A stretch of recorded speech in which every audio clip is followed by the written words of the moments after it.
So Duncan, knight me. Raymon, I shouldn't.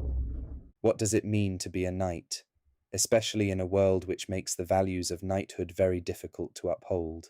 That is the question that a knight of the Seven Kingdoms asks. There is no need to dance around it. This show is excellent.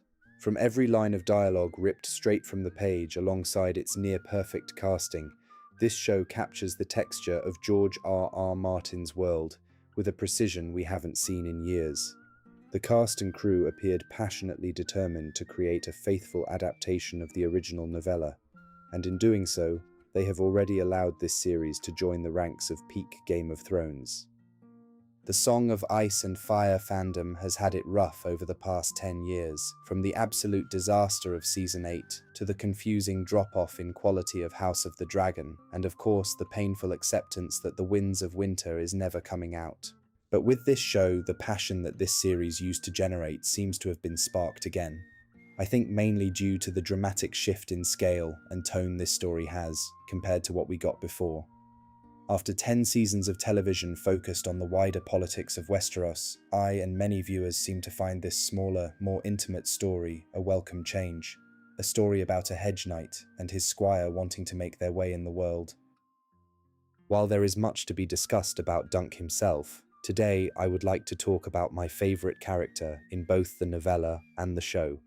The character I feel truly embodies the soul of this story and answers the question of what it means to be a knight. The Green Apple, Raymun Fossoway.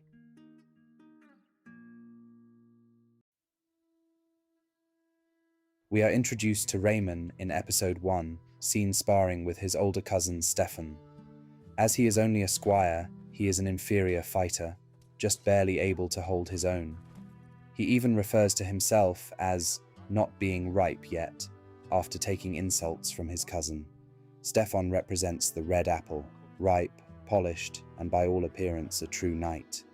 Raymon, by contrast, is introduced with a quiet, observant humility.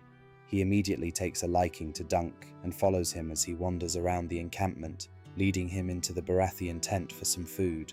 By episode 3, this bond has deepened into a genuine friendship.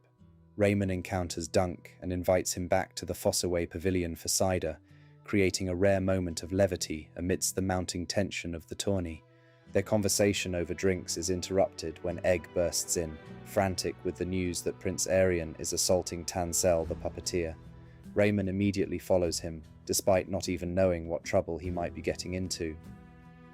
Just a small tangent here, I really love his speech to Duncan in this scene. Hearing a character finally give us a glimpse into what the people of Westeros actually think about Targaryens is great. Given Aegon's conquest, and the many wars the continent has endured under their rule, it should be no surprise that the minor nobility and the small folk would grow to hate the royal family. It also serves to bridge the gap between House of the Dragon and Game of Thrones in a natural way, as this show takes place between the absolute height of Targaryen power and their complete destruction. Without their dragons, their grip on power is loosening. The fact that they are even appearing at some backwater tourney to keep up good public relations is a testament to that.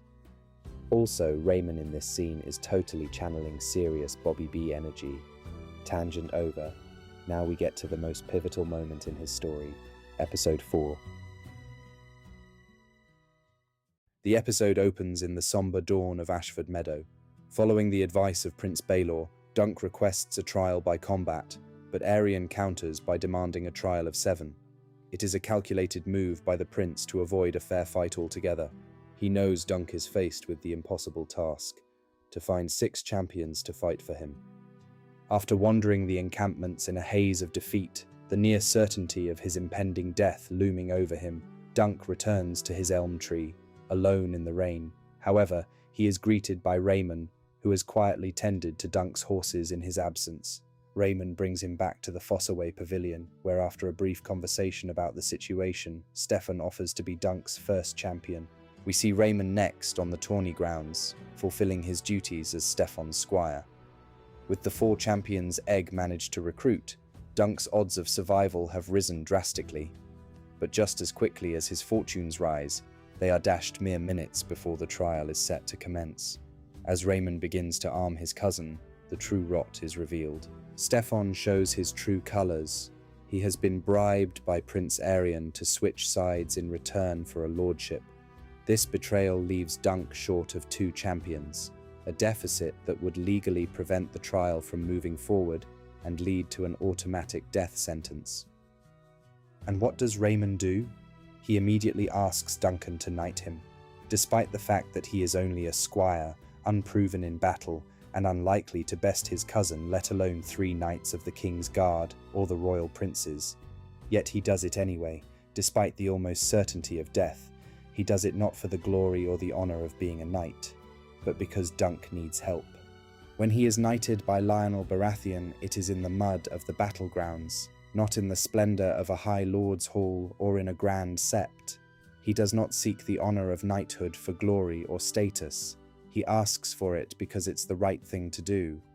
In the novella, his shield initially bore the red apple of the Fossaways, but he painted it green after receiving knighthood, a symbolic representation of the fact that while he may not be ripe yet, he embodies the true values of a knight, not rotten to the core like his cousin. In a world of red apples, Raymon remains green, fresh, honest, and brimming with the integrity the institution of knighthood was meant to represent. He doesn't fight for a crown or a song.